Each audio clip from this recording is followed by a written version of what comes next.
दोस्तों टाटा कंपनी जो कि बड़ी बड़ी एसयूवी जैगवार बनाती है, इन कारों को बनाने में हाई टेक्नोलॉजी और मैन पावर की जरूरत पड़ती है। जब टाटा कंपनी के पास कार बनाने की जितनी एडवांस टेक्नोलॉजी है तो क्यों टाटा कंपनी मोबाइल मैन्युफैक्चर नहीं करती है। और साथ ही बात करें अडानी और मुकेश अंबानी की, भारत के साथ साथ पूरी दुनिया में जिस भी फील्ड में ये कदम रखते हैं वहाँ कंपटीटर्स की हालत खराब हो जाती है। अगर एग्जाम्पल ले मुकेश अंबानी का, तो 2016 में जियो को लॉन्च करने के बाद टेलीकॉम सेक्टर में ऐसा कंपटीशन आया था कि कई विदेशी सिम कंपनियों को अपनी सर्विस बंद करनी पड़ी थी। और आज भी जियो के कारण कई नई सिम कंपनी भारत में नहीं आ रही है। अगर आपने मेरी ये वीडियो देखी होगी तो शायद आपको इसके बारे में पता होगा। कुल मिलाकर बात यही है कि क्यों भारत में इतने ज़्यादा टेक्नोलॉजी, रिसोर्सेज और मैन पावर होने के बावजूद भी भारत में कोई भी भारतीय मोबाइल कंपनी नहीं है, और है भी तो क्यों भारत के लोग ही उन कंपनियों को पसंद नहीं करते। तो चलिए जानते हैं इस वीडियो में। दोस्तों अगर हम बात करें मोबाइल यूजर्स के मामले में, तो इंडिया चाइना के बाद सेकंड नंबर पर आता है, जहां 44 करोड़ प्लस मोबाइल यूजर है। और साथ ही बात करें मैन्युफैक्चरिंग के मामले में, तो इंडिया इसमें भी चाइना के बाद सेकंड रैंक पर आता है, यानी भारत दुनिया का second highest mobile manufacturer country है।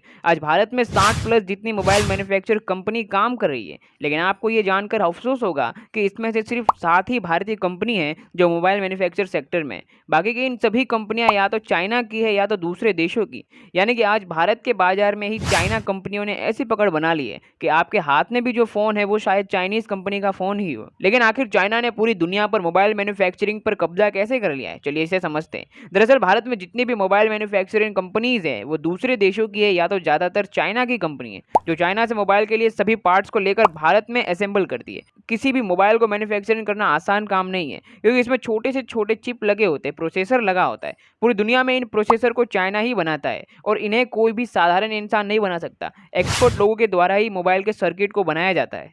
साथ ही अगर फोन के डिस्प्ले की बात करें तो सैमसंग और सोनी से बेस्ट डिस्प्ले कोई नहीं बना सकता है। यहाँ तक कि आईफोन में भी सैमसंग के डिस्प्ले यूज किए जाते हैं, जिसके कारण कोई भी नई कंपनी इनके कंपटीशन में टिक नहीं पाती है। भारत में जितने भी मोबाइल बनते हैं उसके छोटे से छोटे सर्किट को भी सभी भागों को चाइना से इंपोर्ट करके कंपनियां भारत में असेंबल करती है। लेकिन अब आप सोचिए कि जैसे सभी कंपनियां चाइना से मोबाइल पार्ट इंपोर्ट करके मोबाइल मैन्युफैक्चर करती है, जैसे भारत में भी भारतीय कंपनी चाइना से मोबाइल पार्ट को मंगवा कर मैन्युफैक्चरिंग करवा सकती है। लेकिन चाइना भारत की कंपनियों को महंगे दाम पर सभी पार्ट देता है, लेकिन रियलमी, ओप्पो, वीवो जो कि चाइना की ही कंपनी है, उन्हें सस्ते दामों पर चाइना पार्ट देता है, जिसके कारण भारतीय कंपनी जैसे माइक्रोमैक्स, लावा, इन सभी को मोबाइल मैन्युफैक्चर करने में ज़्यादा खर्चा आ जाता है। और वही रियलमी, ओप्पो, वीवो को कम दाम पर मोबाइल मैन्युफैक्चर करते हैं, जिसके कारण जहां भारतीय कंपनी जिस प्राइस में जितने फीचर दे रहे हैं उससे कम दाम में ज़्यादा फीचर चाइनीज़ कंपनी देती है। जाहिर सी बात है, कम बजट अगर हो तो सस्ते मोबाइल जिसमें ज़्यादा फीचर मिले, लोग ऐसे ही मोबाइल को खरीदेंगे,